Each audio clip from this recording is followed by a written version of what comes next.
2020 में भारत वैश्विक चिकित्सा पर्यटन सूचकांक में 10वें स्थान पर था। एक ऐसा उद्योग जिसका अनुमान 2028 तक वैश्विक स्तर पर 53 बिलियन अमेरिकी डॉलर का है। इसके अंतर्गत चेन्नई शहर का भारत में 40% हिस्सा होने की बात कही जाती है, जो इसे चिकित्सा सेवा में निस्संदेह अग्रणी बनाता है। यह कोई ऐसा दर्जा नहीं था जो इसने रातों रात हासिल किया हो। चिकित्सा गंतव्य के रूप में चेन्नई के विकास की कहानी 17वीं शताब्दी तक जाती है।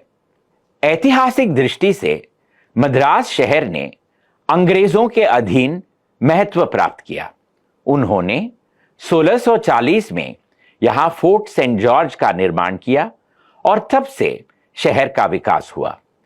अंग्रेजों द्वारा यहां स्थापित की गई पहली संस्थाओं में से एक अस्पताल था, जो 1640 के दशक में ही शुरुआत किया गया था। यही वह शुरुआत थी जिसे हम आज राजीव गांधी जनरल हॉस्पिटल के रूप में जानते हैं। तब से कई अग्रणी स्वास्थ्य सुविधाएं विकसित हुई, जैसे कि मानसिक स्वास्थ्य संस्थान, प्रसूति एवं स्त्री रोग संस्थान, क्षेत्रीय नेत्र रोग संस्थान, Perambur railway hospital, Royapettah, Kasturba Gandhi, Stanley और कीलपॉक मेडिकल हॉस्पिटल इनमें से कुछ ही नाम हैं।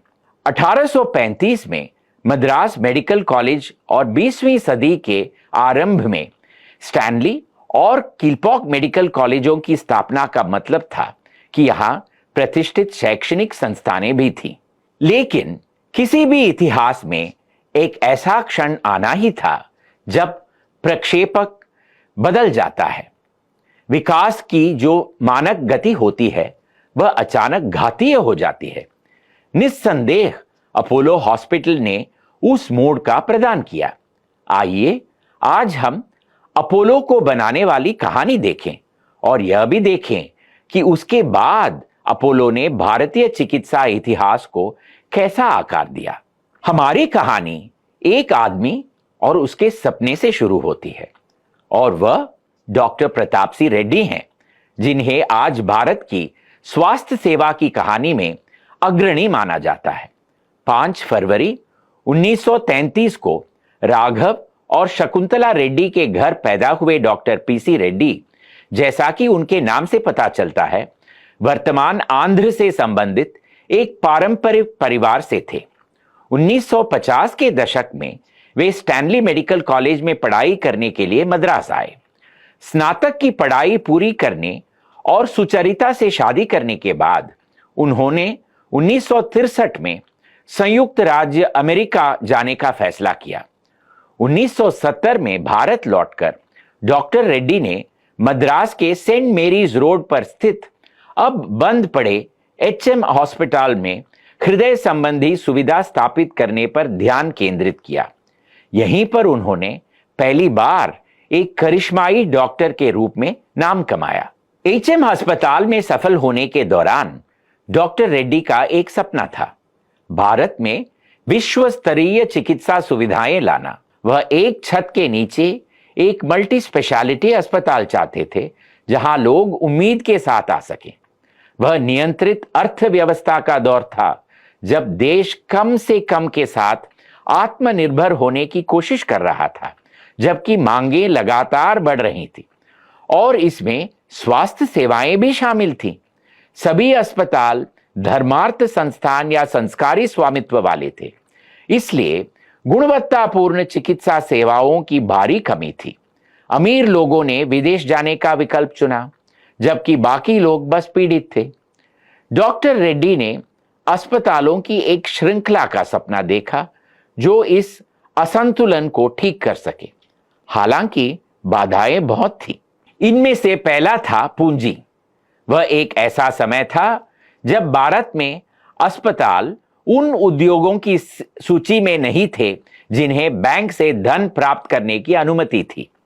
इस बदलाव के लिए सर्वोच्च स्तर पर हस्तक्षेप की आवश्यकता थी, तत्कालीन प्रधानमंत्री इंदिरा गांधी से। आज हम केवल कल्पना कर सकते हैं कि डॉक्टर रेड्डी को उन तक पहुंचने और फिर उन्हें इस आवश्यकता के बारे में समझाने के लिए किन किन कठिनाइयों से गुजरना पड़ा होगा। इस यात्रा में उन्हें कई लोगों की मदद मिली, जैसे कि आर वेंकटरामन और प्रणब मुखर्जी, जो उस समय कैबिनेट मंत्री थे और दोनों ही बाद में भारत के राष्ट्रपति बने। यह सब करने के बाद डॉक्टर रेड्डी को एक और बदलाव लाने के लिए धरती आसमान एक करना पड़ा। जीवन रक्षक उपकरणों पर आयात शुल्क में कमी, इस सब में समय लगा, साथ ही पूंजी जुटाने में भी। लेकिन इस आदमी और उसके सपने को कोई रोक नहीं सका।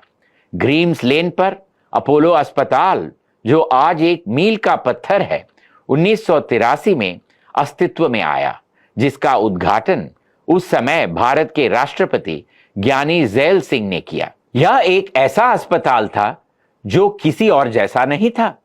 अपने समय के लिए यह एक क्रांतिकारी विचार था। डॉक्टर रेड्डी ने अस्पताल में आने वाले मरीजों के परिचारकों की आवश्यकताओं के बारे में भी सोचा। साथ ही सिंदूरी होटल लगाया गया जहां वे आराम से रह सकते थे।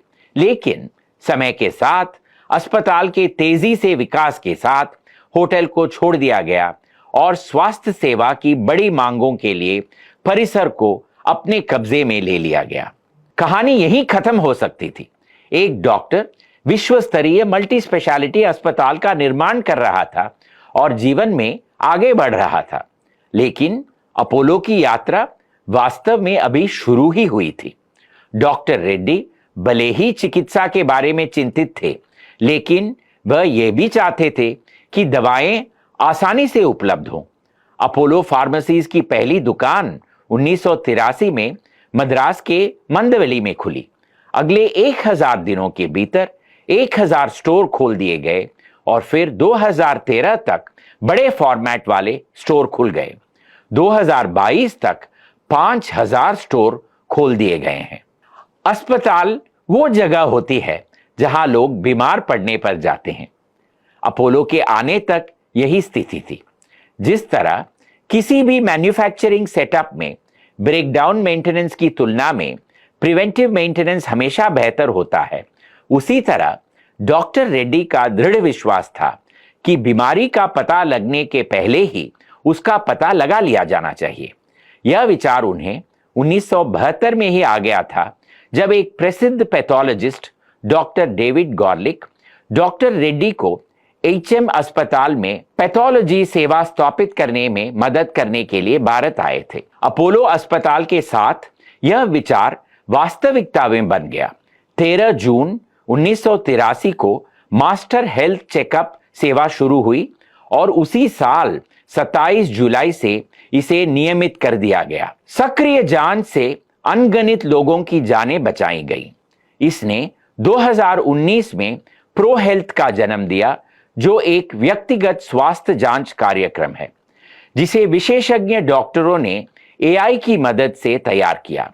2023 में प्रो हेल्थ जेन आया, जो एक अत्याधुनिक टेक्निक का उपयोग करके स्वास्थ्य प्रबंधन में नवीनतम है। अपोलो में कई मेडिकल रिकॉर्ड बनाए गए और बनाए जा रहे हैं। क्या आप यकीन कर सकते हैं कि 1983 में यहां जन्म लेने वाला पहला बच्चा अब अमेरिका में एक वरिष्ठ अधिकारी है जो अभी भी अस्पताल के संपर्क में है। अपोलो में 1 लाख से ज्यादा बच्चे दुनिया में आए हैं। 1984 में अस्पताल ने डॉक्टर गिरिनाथ द्वारा अपना पहला hole in the heart surgery किया और तब से 2 लाख कार्डियक सर्जरी और 3 लाख एंजियोप्लास्टी की हैं। 1995 में अस्पताल में अंग प्रत्यारोपण में भी अपनी शुरुआत की। आज अपोलो एशिया की सबसे बड़ी एकीकृत स्वास्थ्य सेवा प्रदाता है और इसकी मौजूदगी अस्पतालों, फार्मेसियों, प्राथमिक देखभाल और डायग्नोस्टिक क्लिनिकों के साथ साथ कई खुदरा स्वास्थ्य मॉडलों तक फैली हुई है। इसके पास कई देशों में टेलीमेडिसिन की सेवाएं भी हैं। 1997 में Apollo hospitals education and research foundation ने अपने घोषित उद्देश्यों पर काम करना शुरू किया। 1997 में चेन्नई में अपोलो कॉलेज ऑफ नर्सिंग की स्थापना हुई और 2015 में चित्तूर में Apollo institute of medical sciences and research की शुरुआत हुई। अगर जरूरत पड़ने पर चिकित्सा सेवाएं उपलब्ध ना हो तो क्या फायदा? अपोलो ने हैदराबाद में दूसरे अस्पताल से शुरुआत करते हुए पूरे देश में अस्पतालों की अपनी श्रृंखला बनाना शुरू किया। आज पूरे भारत में अपोलो के अस्पतालें हैं। 2002 में अपोलो ने देश भर में आपातकालीन नंबर 1066 लॉन्च करके रैपिड रिस्पांस सेवाओं की में क्रांति ला दी।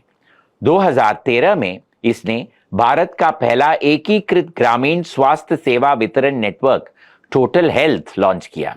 2015 में अपोलो केयर आया, जो घरों तक देखभाल पहुंचाता है।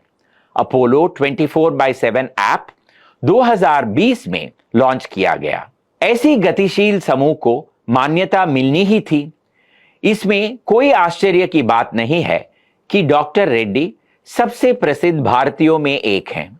2014 में उनके बारे में एक किताब आई जिसका नाम था द हीलर। 1991 में उन्हें भारत का तीसरा सबसे बड़ा नागरिक सम्मान पद्म भूषण और 2010 में उन्हें पद्म विभूषण मिला। अपोलो अस्पताल पर कई डाक टिकट जारी किए गए हैं। 2024 में अमर चित्र कथा ने डॉक्टर रेड्डी पर एक कॉमिक बुक निकाली। डॉक्टर रेड्डी के जन्म का यह 91 वर्ष है, इसलिए ग्रीम्स रोड पर स्थित पहले अस्पताल में अपोलो की यात्रा को दर्शाती एक स्मारक दीवार बनाई गई है। अपोलो हॉस्पिटल्स की यात्रा मद्रास में शुरू हुई, जो अब चेन्नई है। शहर वास्तव में इस बात पर गर्व कर सकता है कि इस तरह की अग्रणी पहल ने दुनिया भर में स्वास्थ्य सेवा की राजधानी के रूप में अपनी प्रतिष्ठा को बढ़ाया है।